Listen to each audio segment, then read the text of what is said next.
Hi, Kimberly. I know you're in the car, so don't worry if you can't take yourself off mute.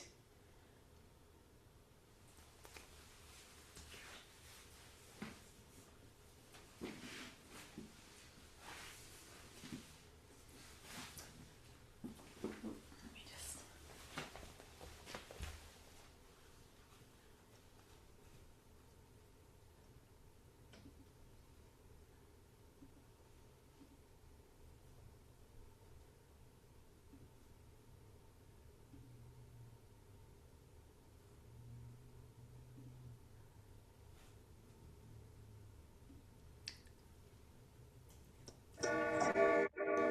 Hi, Judy. Hey Sophie, Hello, how are you? how are you? Good, thank you. Good, good. So we'll see who turns up today. Kimberly is actually away from home, so she's just auditing today. So it may be a smaller class. We'll see. People might. Okay. I know that Janet can't make it live today. She's actually one of her students is playing the Sasson's cello concerto with an orchestra. Yeah, so cool. Yeah, so she's understandably going to go and support him in that, so she'll be there. Oh, that's so kind of her. Yeah, well, yeah, I mean it's really special. Those kind of opportunities don't Yeah, come up for any of us that often. So it's yeah, it's really nice to be there and that that's she's nice. obviously a wonderful teacher as well. Yeah. And how Yeah, are you doing? How's your day been so far? it's been good. It's been really busy. I do it like this because I go back to work tomorrow, so I have the day like packed as tight as. But I've been practicing a lot. You know, the bot like you told me. My Great. fingers are like getting a little raw, but it's going good. Oh, good. Yeah. Well, don't forget that again about those breaks, how important it is Oh to have yeah, breaks. I do. I think about you every time I break. I think, oh, I got a break, but it's Good. getting better. And then my cello teacher, I went to see him today here in town because he can straighten me out in person if I'm screwing something up. And he said that on this piece that I'm supposed to perform for you, he said I get too pointed out on like the fourth line down. So I've been practicing that, and it's I don't really understand the word pointed, but I think he's meaning like I'm trying to play so precise and I need to be a little bit more let it go and be more musical, but I'm being so cautious of the rhythm is the reason. And Hmm. so anyway, I've got to and he's I'm really proud of you because you normally aren't that great at rhythm and now you're getting that right, but you gotta let go a little bit more. He said it's just on the A string, not the D string. On the fourth line, okay. Well, we can have a look at that today as well. And I know Kimberly had commented on the shift from the B flat to the B at the beginning of the second line. You know how you're on the A string, on the D string with the B flat, and then getting back to that Yeah. C is kind of awkward in terms of the shift itself, the kind of motion, and then also not having the A string suddenly really stick out after the D string. So Uh, we I can, can understand. I do pretty well with that, but I think on the third line when it goes from the B flat to the B, you would put it to be in fourth position, but if it's okay with you, I might can do it a little softer and nicer if I did it on the A string because I'm up. I oh, don't I know how see. you feel about that Um, though. Well, well, yeah, I'm not exactly sure where you mean. So maybe, it's okay. I'll show you later when okay, I yeah. don't want to monopolize your time. But anyway, at least I've got all the notes straight and I'm making certain that all the triplets sound out, that you can feel the Yeah. triplets. Awesome, awesome. Well, why don't we start with a kind of a little bit? I'll just sort of talk through some of these opening couple of phrases, and hopefully these are guidelines that can be helpful for everybody. I do have in front of me pages 15 and 16 from the companion, which have Oh, got the tips. Great, yeah, those are the tips for the andante, for posture and form, and then for shifting. Um, and the posture and form tips are more kind of general things that we need to be thinking about all the time. And then the tips for shifting are actually kind of, 15 and 16. Okay. yeah. So on the Is tips it for just the two shifting, of us on here, or I at the should? moment, yeah, so far, we'll see if there might, I would have thought some other people might be I'll attending. shut up if somebody else comes on. I'll mute myself. That's okay. No, it's nice to have a conversation and not feel like I'm talking to myself. So it's That's good. all good. Okay, I've got 15 and 16 here. Oh, Okay. I was gonna So, say to you yesterday when I was playing in the orchestra at church, it went really well, but I thought of you because you said to stop moving so much, and I think part of it is my legs are like a giraffe and my body is short, and so I just took and put my feet up more and squeezed the cello tight so it wouldn't move, and I felt like the intonation was, the trumpet player told me, he said, Judy, you just played outstanding throughout all the services. So we play a lot in there, and I wanted to tell you that it really helped the body position. And excellent, excellent. Okay, well, maybe we can start with that. So on page 15, you've got a whole load of tips for posture and form. And these are general thoughts, but really you can apply them to anything, and very important to be thinking about, to stay aware of all the time. So the very first there is just this idea of balance and comfort are at the heart of all aspects of playing. And that is, I think, a lot to do with how we sit and sit up before we even start. So, thinking of the grounded feet, really even sort of pushing the feet a little bit into the ground. Like I like to feel like my whole foot is really engaging. The whole of the bottom of the foot is engaging with the floor. And sometimes for that to happen, I have to bring my knees back a little bit, so I don't have kind of I don't have my leg too far out, but my bring my feet back a little bit, so that they're more directly under my knees. And then sitting tall, right? We don't want to be like this. This is a huge problem for us. It's very easy for us to default to this kind of, I'm playing for myself, here's my piece. Right, and we need to play big, we need to play out, we need to think this way, horizontally, right? This is why these kind of, breaststroke is brilliant. If you're a swimmer, like practicing anything that involves these kind of stretches, or even just imagining that you're, like do some air breaststroke swimming, and it gets the same muscle groups working that we want to keep open for when we play. And it feels great to do it as well. So it's really, it's nice.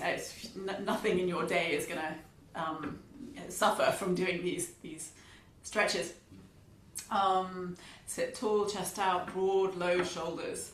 And then allow the head to feel like it's floating upwards out of the spine. Sit towards the edge of the chair with a slight forwards inclination, as if you're about to stand up. And that idea of sitting on the edge of the chair and kind of pushing forward a little bit is very much connected to this idea of counter pressure, right? The idea that you sort of bring the cello basically a little higher on the chest, just slightly, not too much, but a little higher. And by doing that, you bring the string up, which then connects better with the bow. So instead of kind of trying to get all your weight on top, down into the string, suddenly now the cello itself is coming up and kind of meeting that feeling of pulling down. And we can get quite a lot more sound that way. So that's something small but very, very effective, just sitting towards the edge of the chair and slight forward inclination, otherwise known as the cello on the chest can be a little bit higher. Careful it doesn't get kind of stuck and then you feel like you're pushing down. Feet flat, firmly grounded, full breathing from the diaphragm. Be present, pay attention to how your body feels. Okay, so with those initial body position ideas, let's jump into the Rachmaninoff and let's have a look at the first phrase here. So we know that we've got these repeated B flats rather, sorry. We talked about how this is quite Russian actually, to have these repeated notes, rather sort of bell-like. We talked here, I've written for you in yellow a guide chest out. We're on the D string. Whenever we're on the D string is a great candidate for making sure that your chest is out. It tends to be the weakest string, and this is forte, right? It's meant as whatever forte means, let's just say warm for now, but it needs to be a full sound. So the difference between playing these first three notes without the chest out and the chest out is fairly substantial, very substantial. So chest out, you can of course start practicing it without the vibrato. And actually, you know what, Judy, do you actually no, sorry, I was going to say let's take you off for now. Do you mind going on mute and then kind of coming off as we go? Thank you. Yeah, that's great. Okay, so we're going to, other things that I've given you to think about are in blue for shifting here, and I say release the thumb, enjoy the journey, and economy of motion. Okay, so let's just kind of remind ourselves what all of that actually means. So release the thumb is before you shift, whenever you shift, make sure your thumb is free. Make sure it's not squashing, squishing, any kind of squeezing. Don't want that. So here we go, chest out, and before I shift, I'm going to release my thumb. So chest out. Release the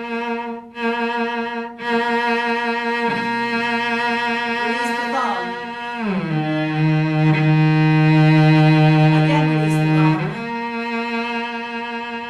thumb. So I need to release the thumb going down, of course going up as well. It's no good kind of releasing it and then getting stuck on the E flat and forgetting to release it coming up.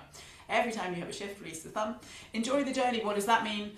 I think one really helpful way of thinking about enjoy the journey is actually just not to go too fast. It's really easy for shifts to go too fast. We're like, well, I want to get there.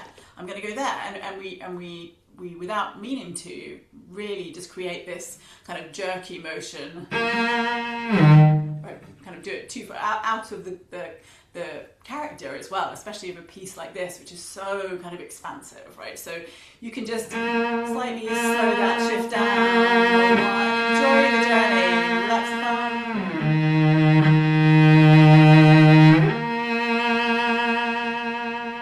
You may notice that I've put a little blue glissando line between the first E flat and the B flat.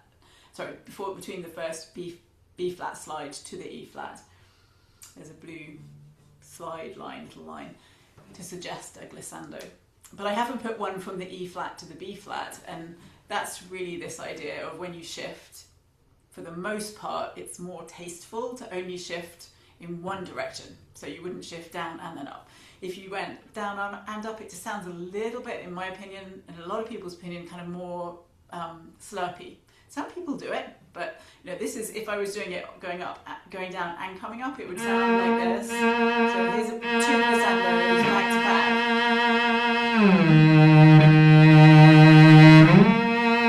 back. Starts to sound a bit too much, right? Whereas if I just pick one, like going down,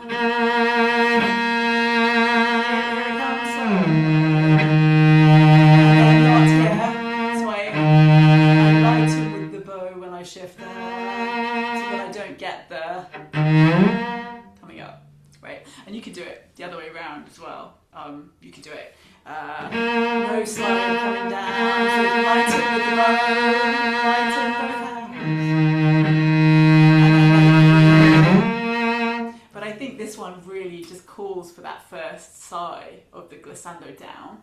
So I think it sounds, most people are going to feel like that. That one I think makes more sense. Oh good, Linda's joining us too.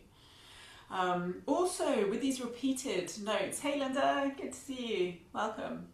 We're looking at the Rachmaninoff, the last score on the scores that I gave you, and we're looking at the tips given on pages 15 and 16 in the companion. We're just looking at the opening phrase here.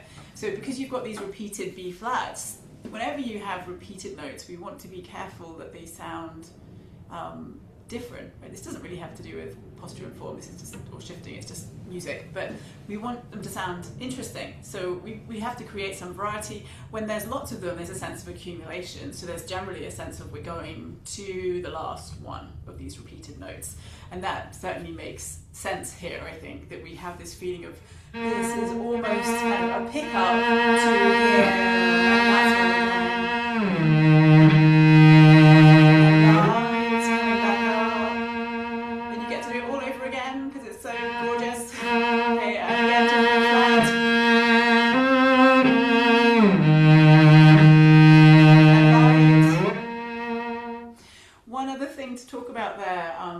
so many things to talk about, but one other thing is economy of motion, right? And what does that mean? Well, basically, what I'm referring to, I would kind of dilute to, or kind of condense, let's say, to not doing too much of this changing angle of the forearm to the fingerboard. So the whole arm comes back and the whole arm goes forward like this, right? We keep this same angle. It's very easy to try to do something like this, where you can see the angle of my forearm is not the same to the fingerboard, whereas now it is.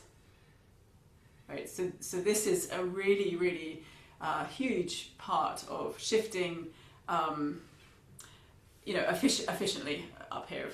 It's a little bit less. I can't quite do that, but as much as I can, I'm going to do that to try and keep certainly the hand angle is going to be the same all the way, right?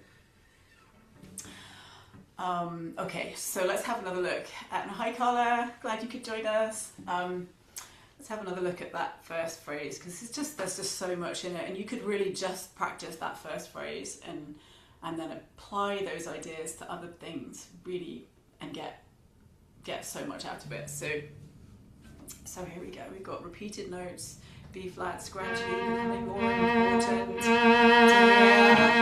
and economy of motion.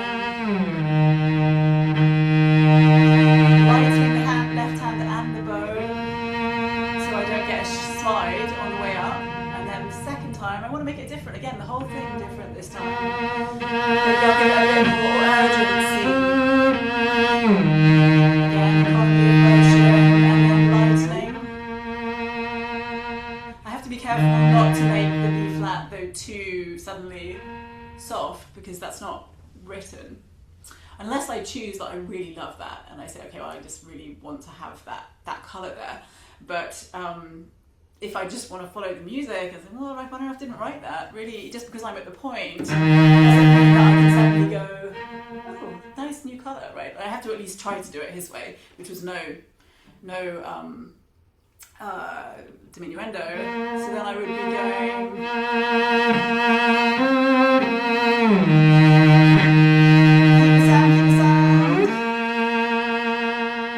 Maybe some of you noticed that one way that I did that was to turn my cello a little bit for the up bow, so that again I'm getting this counter pressure. The cello is meeting the bow, and it makes it easier for me to get that fuller sound. Very similar to Linda, what we were talking about in your elegy, the foray, right? This idea of, when you're on the A string, we turn the torso a little to the left. D string, chest high.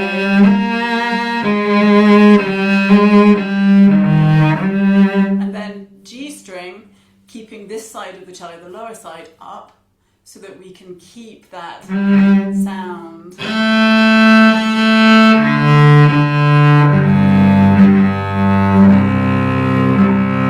It's the same idea here.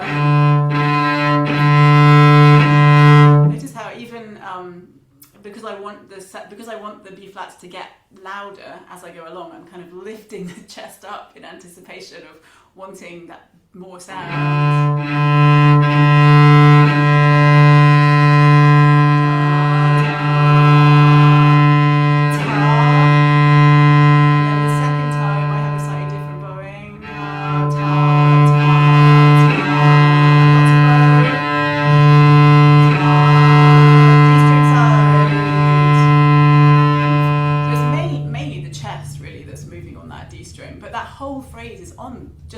String. So, if you want to make your D string playing more sonorous and beautiful, just take the first line of the Rachmaninoff Andante and enjoy. Yes, Linda. I'm finding it very helpful to play open strings around this Yes. piece, and as well as the elegy. I do it not all the time, but it's just very helpful. And then I can focus on my torso, because I'm not worrying about the notes. Great. So, Yeah. it's sort of getting there. My question is about the glissando. Um, the difference because you're doing it twice, and I noticed that you gliss down. Sometimes you gliss up, and sometimes you do not. Is that the changing color that you're looking for? Yeah, I mean, to be honest, I'm probably a bit freer now with it, but my starting point was to only try to do a glissando in one direction. So I don't Yeah, want to slide down and then slide up. I could do yeah. one but not the other. Generally, I'm trying to avoid slide ups because it just sounds too goopy. Like if I think to go, it's like Yeah, it's like I'm not sure where I am. You know, yeah. and you wouldn't Yeah. sing it that way. No. Like we're not going to go ta-dum-ta-da. Like we wouldn't. I don't think. But I don't know. Because that said, does it matter whether it's up or well, down, down and up? if it's one or the other, do you mean? If it's Yes. Does it um, matter?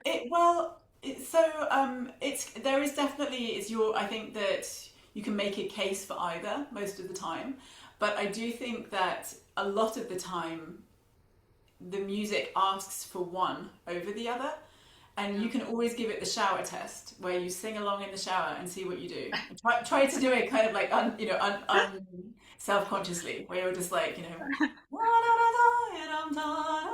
just kind of and then be like, well, how did I sing that? It's quite it's difficult if you're thinking about it not to do it more deliberately, but you could just do it a few times, hum it along, and see what comes out. High color. It just feels more natural to me going down to Gliss, have the Yes, sound of going down. yes, yes. Um, Going up is a bit of a force. Yeah, I think it depends. Okay, so I think maybe in general, if one of the notes, the higher or the lower note, is stronger, there's an Yeah, argument for shifting, yeah, sliding the other way. So say for example, like here, I think clearly we're going to that B flat. So this B flat is strong, right? We've got the B flat, our rival, and then there's a feeling that the E flat's a little bit less. So it's like a sigh, right? It's very physical, like this idea of high, low, and we're embodying this physical sigh. Um, if, however, it was written so that, let's say that it all was piano until the downbeat of the second bar, and actually the E flat was where we were going to make a big forte, and then we were going to come away for the final B flat. Then I think it might make some more sense to make all of this softer, no glissando, but then maybe that could be lighter there. I was thinking of what would be a good place. Well, just let's say we were going from here to here. If you think of it as kind of reaching up and getting softer, it feels like that glissando should be there, going up, or. But if I started here and went, then it feels like it should be a sigh where the glissando is down. So if I went and then sigh, but if I went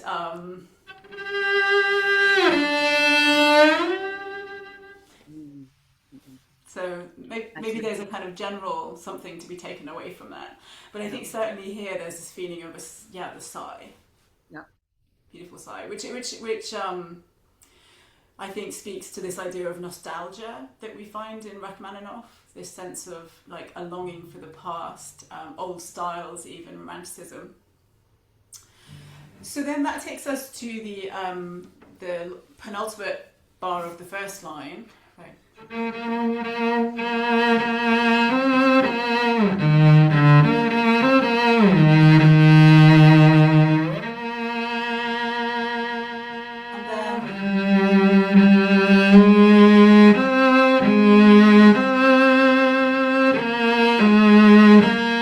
And then this is the part that Kimberly had asked about. She said, "Well, what's a good way of getting from that B flat on the D string to the C on the A string, first finger, so that it's a good motion, but also so that we don't suddenly stick out the A string C?"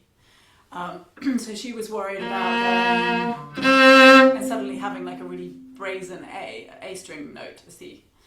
A couple of things I think, Kimberly, that can help you for that. One is this is a tricky shift, so it's really great that you identified that.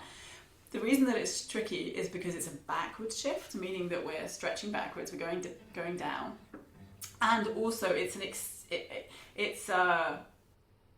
it needs to be done with partially through an extension, which is why I've put an X in brackets between the 2 and the 1.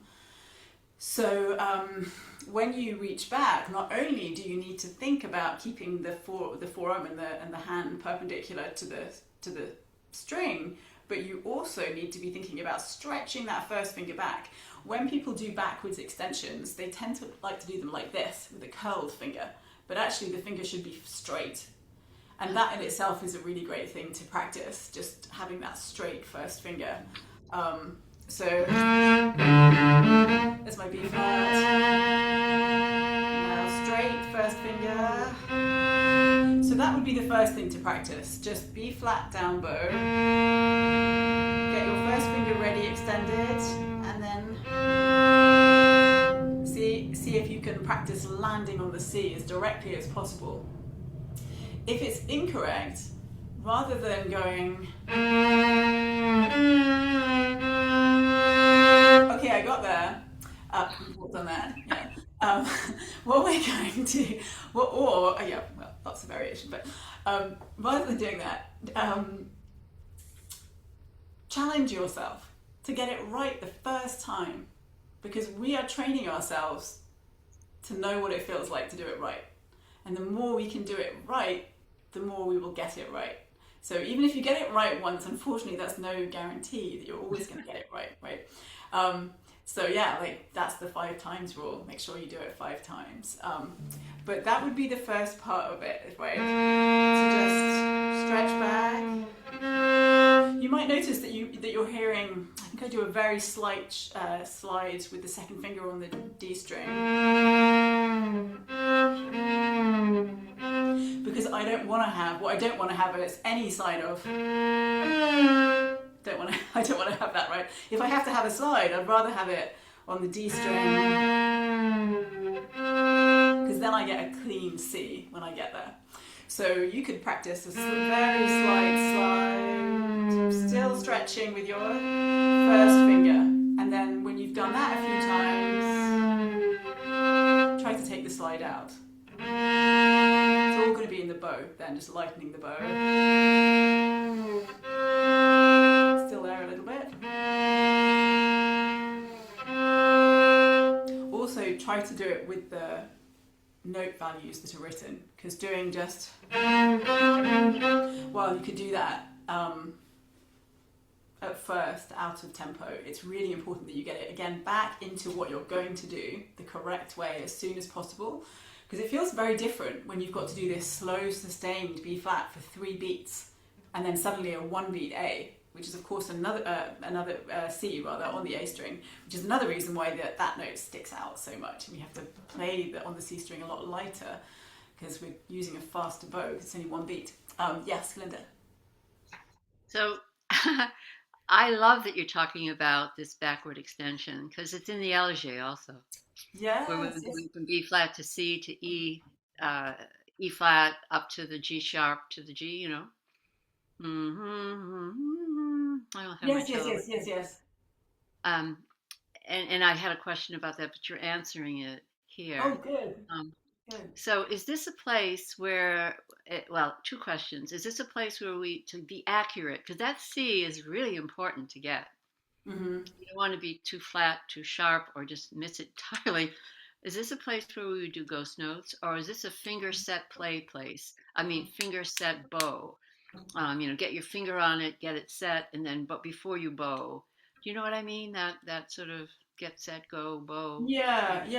I mean, so it's a great question. I think if you want to be as thorough as possible, you could do a whole step ghost note on the D string, and if you think we're aiming for a C, so a whole step is going to be a basically a whole step above F, which is G. So our ghost note is going to be a whole step above the first finger. See, I'm maintaining that extension there. That's why my ghost note's there, not there. It's not an F sharp, it's a G. Right. So I would go.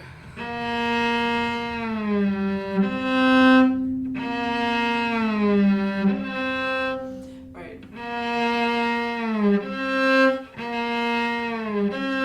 Notice my thumb comes off too. If I try and, that will help Kimberly as well. I know she can't talk at the moment because she's away from home, but yeah, if you take your thumb off, that helps.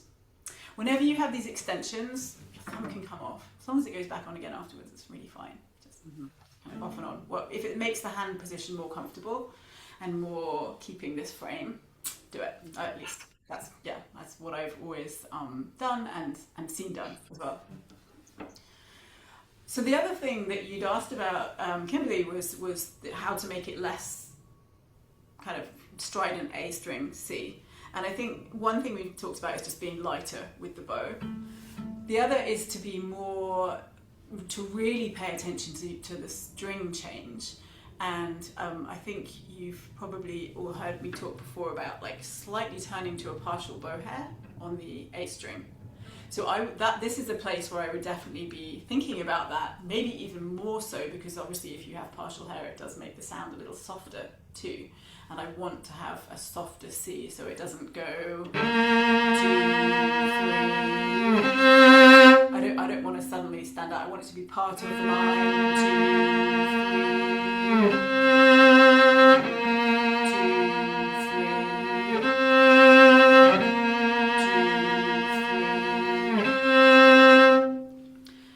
3. So when I am on the D string on my B flat, I'm using a slightly heavier bow. Slightly heavier, slower bow. 1, 2, 3, and then I'm using a slightly faster, lighter bow. And actually, it's not that I want the C to be less, I just don't want it to be too much more. That said, we are within a crescendo, so I wouldn't worry too much about it. What you want it to be is part of an organic crescendo, right? You don't want it to suddenly jump out. So if we take the last bar of the first line and think about that crescendo all the way through to the end of the phrase, so you've got the heavy,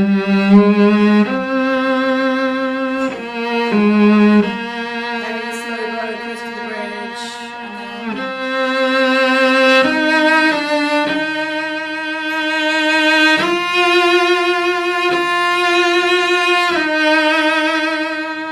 here. And I take the liberty of going a little bit softer there. How much softer is kind of up to you. There is a diminuendo on it, there is a ritardando on that D, but one thing that I've written in blue above that in yet orange rather, this is to do with posture above, is consistent left-hand angle. And this is another place, as the B flat to the C was, where it's really easy for us to start doing funny things with our wrist. And so when we play a harmonic, it's very easy to go, this is, don't want to do that. Okay, so this is what everybody does this. So we have to kind of learn to be like, no. The harmonics, the whole arm has to move. It's a little bit of extra work for a lifetime of gain on the cello. So,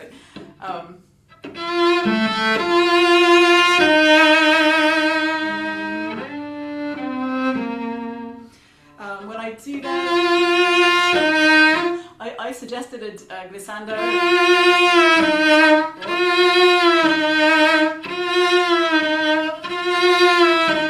If I slide more on my second finger, it sounds like this. If I slide on my first finger, it sounds like this. Quite like the first finger. And then I let go of my thumb to be able to do this motion. So my thumb has left the back of it's left the house and it's come over to the ADU, I guess. Sorry.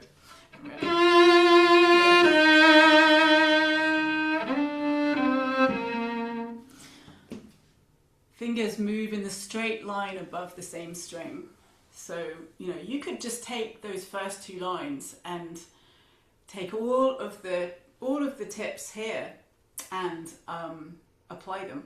That it's, if you want to do a kind of deep dive into either of these topics, say you're like, I just really want to make sure I've got all the posture and form things down. Look at page 15, or for shifting on page 16. Any questions about any of that so far? Okay, great. Okay, so let's keep going, and maybe we can kind of go ahead a little bit, because I know that Judy had a question about the fourth line. So I'm going to just kind of play through where we got to.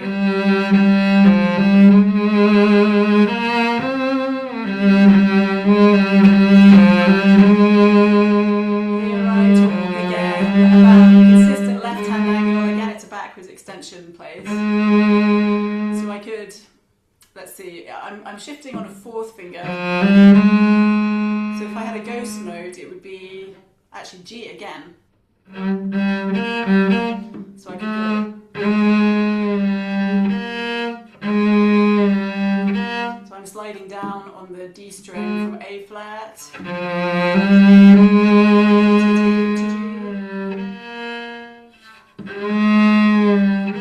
How I'd practice it, and then I would gradually take the slider out.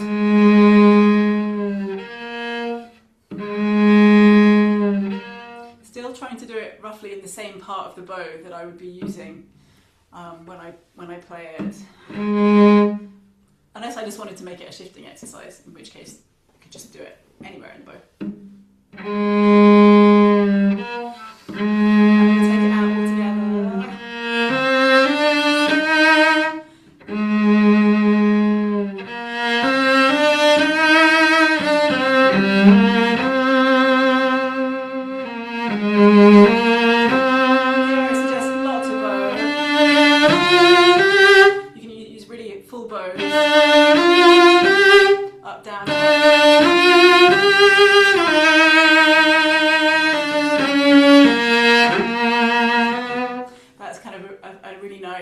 Colour change to do there, from the D string, B flat, to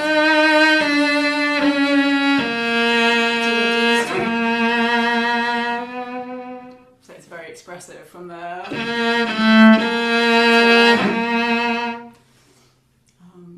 When it's fortissimo, lots of bow, close to the bridge.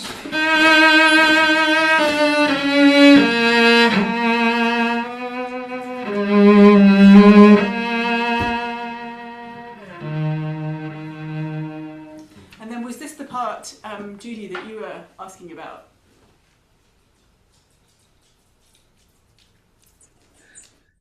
On line 4, the first measure, I think that after I look at this more, I think that what you're wanting is me to stay for the third note, the D flat, that you're wanting me to be in fourth position for that. Is that what you're wanting? Because I was playing it in first position and then wondering why I shouldn't do the B flat and the B in first position too, rather than jump. But maybe what you're wanting is me to be in fourth position for both. So you're in lower third at the beginning, right? For the first bar. And then you go into half position. Yes, see, but then you have 2, 3 over the B flat and the B. Yes. And so that, I thought with half position I should be 1, 2 if I was B flat to B. Yes. So that, Judy, is the place where you've got, I was suggesting playing the B flat on 2 different strings. The first on the A string in half position, and the second on the D string in fourth position. Okay, that's what I've been doing, is jumping up there and doing it. I just wanted to make sure I was doing it accurately, because that went along with the fingering that you had. That's it, yeah. Yeah, so, I mean, and just to understand why, because if you don't like it, then don't do it, because it would be easier to stay in half position. It's easier to play it the other way. It's easier to play it in first position, but I think it adds a little more depth when you go to the D string. It sounds a little more muted and calm and precious, like it should sound for the ending of the phrase. Yeah, yeah. Well, it does have the diminuendo there, and the color change is, I think, is expressive. What also happens, thinking about posture and form, is that we change to the D string, and we've talked about having the chest out. So Uh-huh. whenever you move to the D string, it's a great idea to anticipate that. So say, you're on the A string.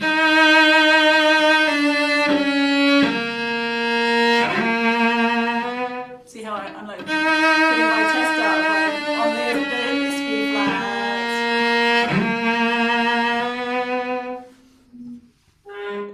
Okay, that helps a lot.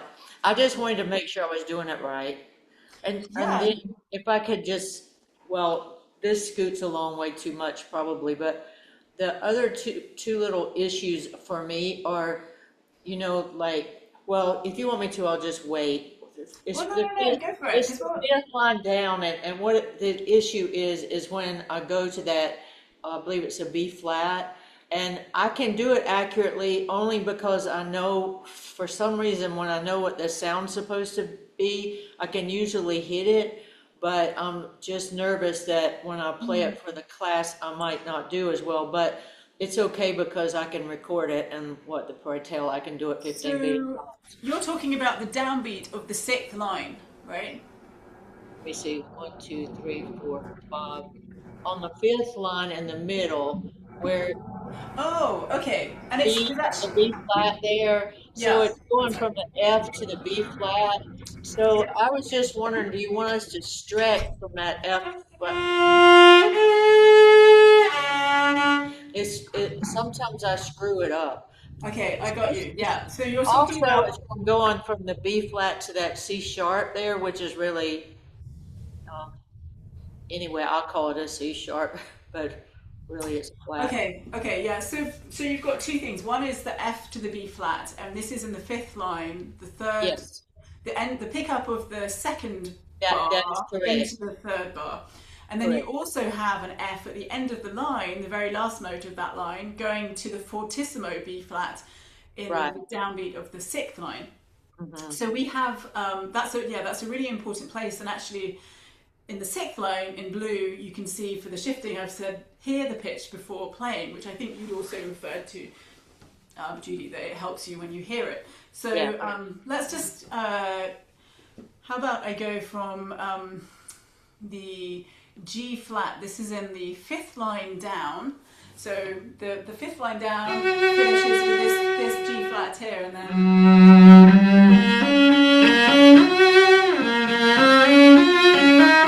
this is where Judy's talking about.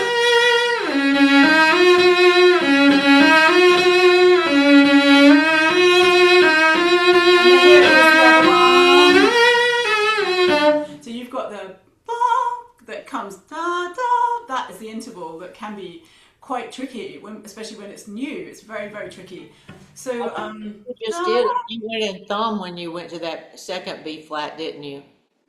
I didn't actually. I didn't. But let me talk about it a little bit. So it's a perfect fourth, that interval, which is the same as It's before. "Here Comes the Bride."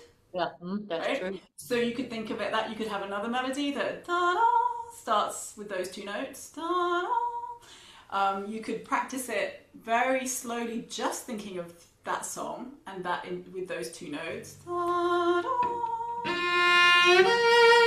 There's lots of songs that start that way.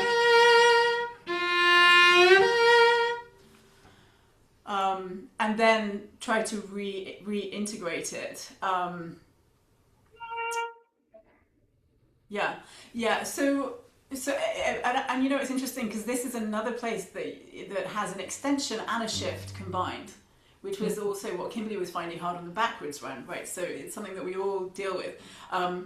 When you have it going forward from the F to the B flat, in slow motion, I am getting my thumb onto the side of the cello before I arrive with the B flat. Okay. Because not only right there where you're talking about where it goes, that triplet on the end of the fifth line, that F, where it goes from that F to the B flat, then to the A flat. But the problem is you also have to shift quickly in a triplet back to the F on a 4. That's difficult. That's the first measure of the 6th line. I Okay, can yeah. do it, but that shift is difficult for me. Yes, and you talked about the D flat as well after the first B flat, right? Yeah.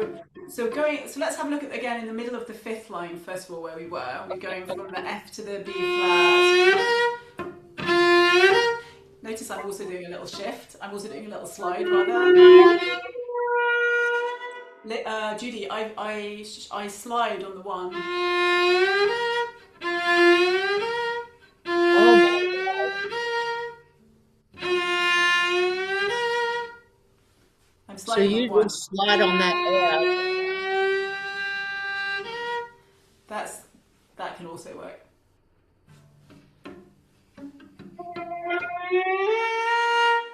Yes, just make sure the B flat's down bow. Oh. So the F is up bow F, up bow F, and then down bow B flat. Up. Are you saying up bow, Sophie? I'm sorry. I No got two. problem. Yes, up bow F, down bow B flat. Oh. Yes, that's it. And now you just need to clean it up. But yes, that's it. Yeah, I can clean it up. Okay, Yeah. that helps a lot. Awesome, awesome. Okay, and then coming back down.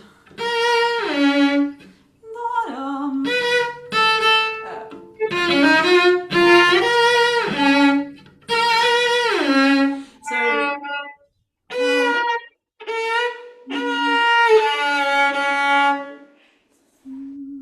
I'm trying to think of a melody that starts da da da da da da da da. Can anybody think of a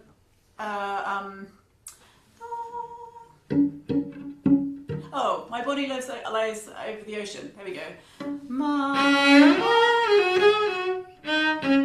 Right, so but you start on the body.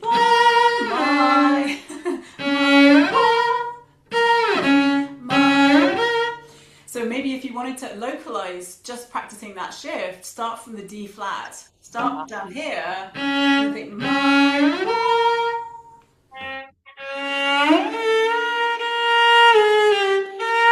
Yeah, I can do that. yeah, just to get the pitch. Mhm. Even though you're going to play it the other way round when you get there, I think the more Yeah. ways you can think about these intervals, the better. So if you know Yes. that back to front, it's my body lies over the ocean, it's a major 6. Yeah. That's going to help in entrench it even more. So Thank you. That helps a lot. my pleasure. Yeah, and it's fine to think of it as a C sharp as well, rather than a D flat. Just you could also think of the D on the 2nd finger. So you could go practice and having the ringing tone and the D flat's going to be there with 1st finger. And switch it. Mm-hmm. Okay. Yeah. Yep. And then for the end of the line, so it's 3-1-3 F E flat F.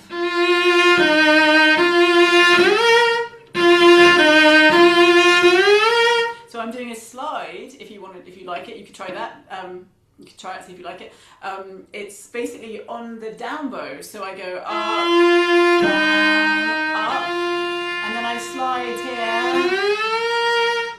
I don't often do that, but it's Rachmaninoff. It's very romantic. Normally I would make it an anticipated slide like this, where I slide on the up bow and make it a cleaner arrival. But that's a delayed shift because it's on the down bow, on the new bow. So full bows. You can practice that if you like.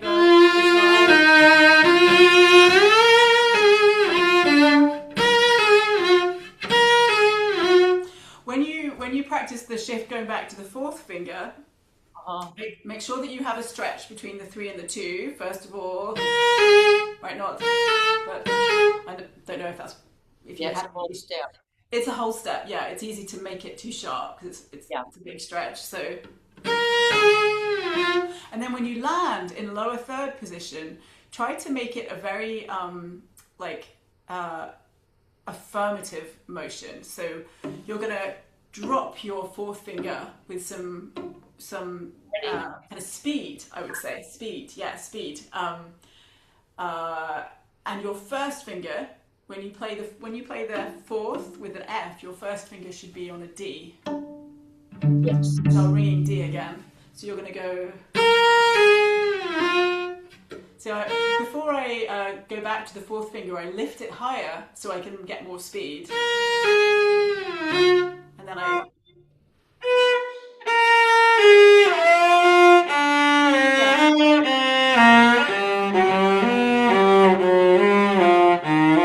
Anyway, Can you try to just play that shift, but try to lift the fourth finger higher? Can you go from the B flat like this? I'll do it one more time. I'll do it one more time. See how my elbow comes down as well when I do the four? But lift the fourth finger as well. Lift. Yeah. Watch my fourth finger.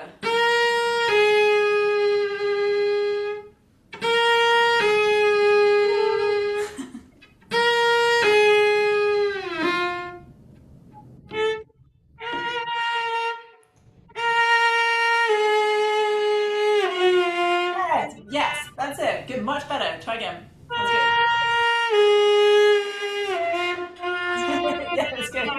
And you don't really have to say hello with your fourth finger, but the nice thing about it is that it shows that it's free now and that you have that motion. So let's try just going higher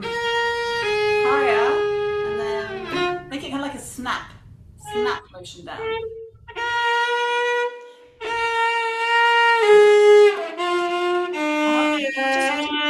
Let's try just from the A flat second finger. We're gonna go.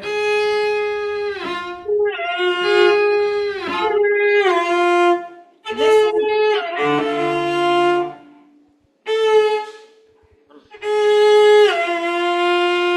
Yeah. So you need to relax the fingers a little bit more and listen, Judy. Listen for a tap on the fingerboard from your fourth finger. Can you just do that? Take all the fingers off, and then.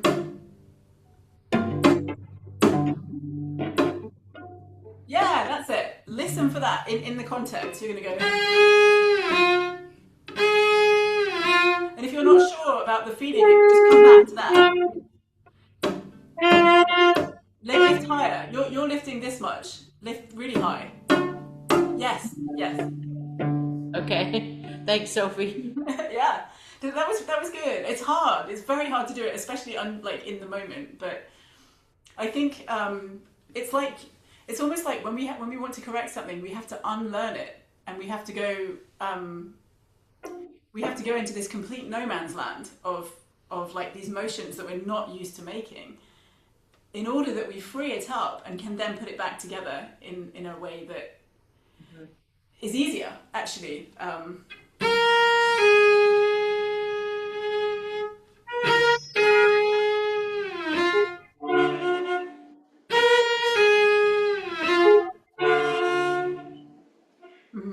Yeah, so that's it. Well done. Very. You're really good at like copying fast. I'm exaggerating it now, so ultimately we don't want to go. Right. But we want to come back to that economy of motion with the same idea of slight lift here. Lift in the fourth finger and snap.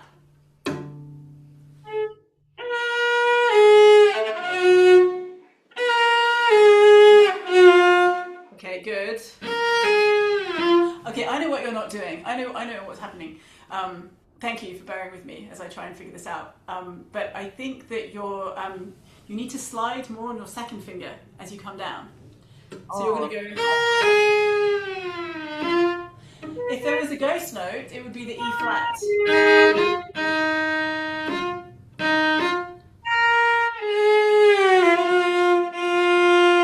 Yeah, better. Can you play an E flat with the second finger? And now go and hit the 4. Yeah, you do that really, really well. That's great. So now, can you go?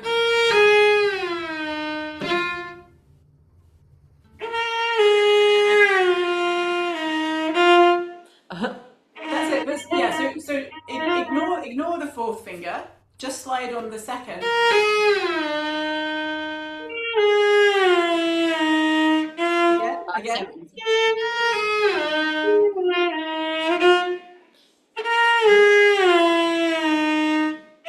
Yes. Good job. Yeah, it's a bit lower, just a little bit I'm lower just than you looking think. at it. I see what you're saying.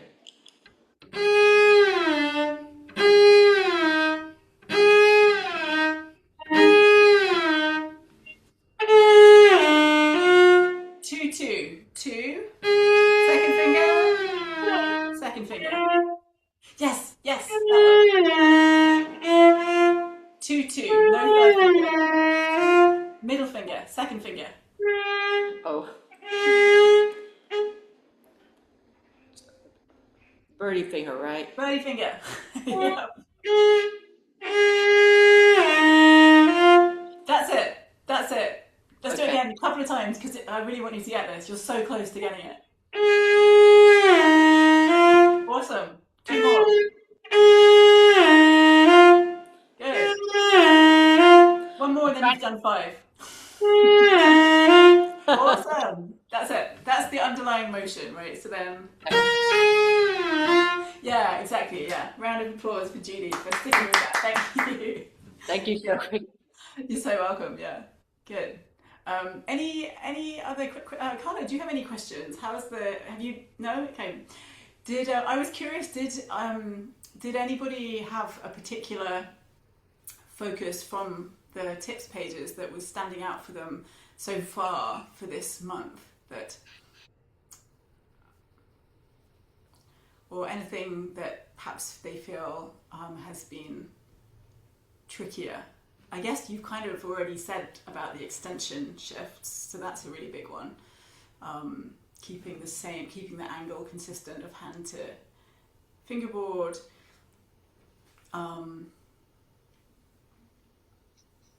Sophie, Yes. I have a question, Yes. kind of in the same field, but it might not be pertinent. So just knock me away if it isn't what you're looking for. Um, you talk about chest out playing on the D string. Mm-hmm. Uh, that seems to work for me up to fourth position. What happens in the higher positions with the chest? Are we still like in thumb position? Like I'm Mm-hmm. having trouble coordinating my thumb and chest Yeah, I mean, I think it's the chest is pretty much out all the time in thumb all the position time for on all strings. the D on the Yeah. D. Okay, Actually, not just the D, for all strings.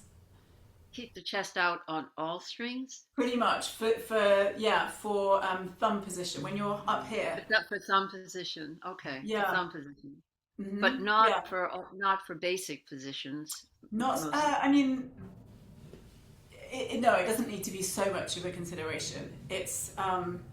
I think generally playing with the chest out is helpful, but it's also being able to, have that freedom of motion on any string. It's most pronounced on the D string. You can see how you can use it to get more counter pressure on any string if you wanted to, right? So if I want to turn my cello this way, I can turn it this way and get it this high. But if I do this, I get it even higher. If I want to turn my cello this way, I can get it a bit higher. But if I bring my chest out, it gets even higher. So the chest can be it can be helpful to think about bringing the chest out a lot of the time. You're never really going to go wrong with that. It's particularly pronounced on the D string. Can you demonstrate in thumb position what that looks like? please. Yeah, so if you're, and I think even if you're like, if you're brand new to thumb position, I think that having the chest out is a really great starting point. Um,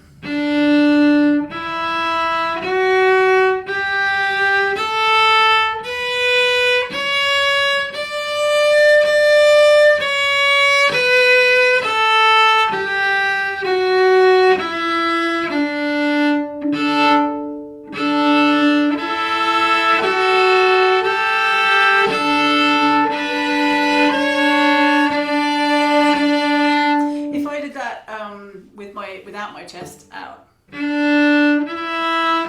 what happens is that very soon I start crowding the cello like this. I come up and over it. I want to watch my hand. I want to see exactly where it is. Everything starts becoming like this rather than this. When the cello works much more for me, the cello works for me this way. So thinking about ways to get the instrument to work for you rather than you having to maneuver yourself around the instrument, I think is really, really helpful. Yeah, thank you. Yeah, yeah, that's a good question. Great question.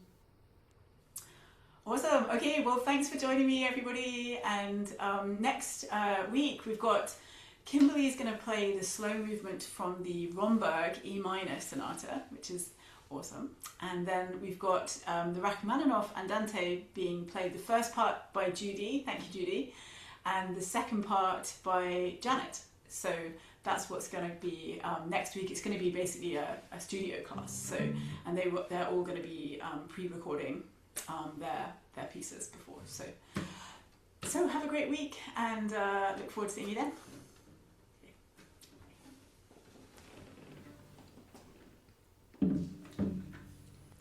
Oops. Thank you. Carla! Yes, I'm leaving. Did you catch me? I did. That I caught you. Do I owe you a message? Yes, you do. What Which is the one? I've got. message? Is it the? I owe you a test message. Do I owe you a test message Yes, you do. do I owe you another sneak message? I think that one we kind of solved. That was S- okay, right? Or So not? I saw your message as I was logging in, and the message you owe me is for past students, current and past students. Yes. Thank you. That's right. All right, so I'll expect that soon. Yeah, we color coordinated today. I was, I noticed that. I'm like, what is going on here? We're twinning. We're it's twinning. so cool. It's so cool. But Okay. you're twinning in California, and I'm in Wisconsin, so the sleeves is different. Oh, that's true. Otherwise, it's basically the same. And Yes, yeah, yeah. yes. All right. Oh, okay. Take care. I'll see you soon. Okay, bye bye. Bye.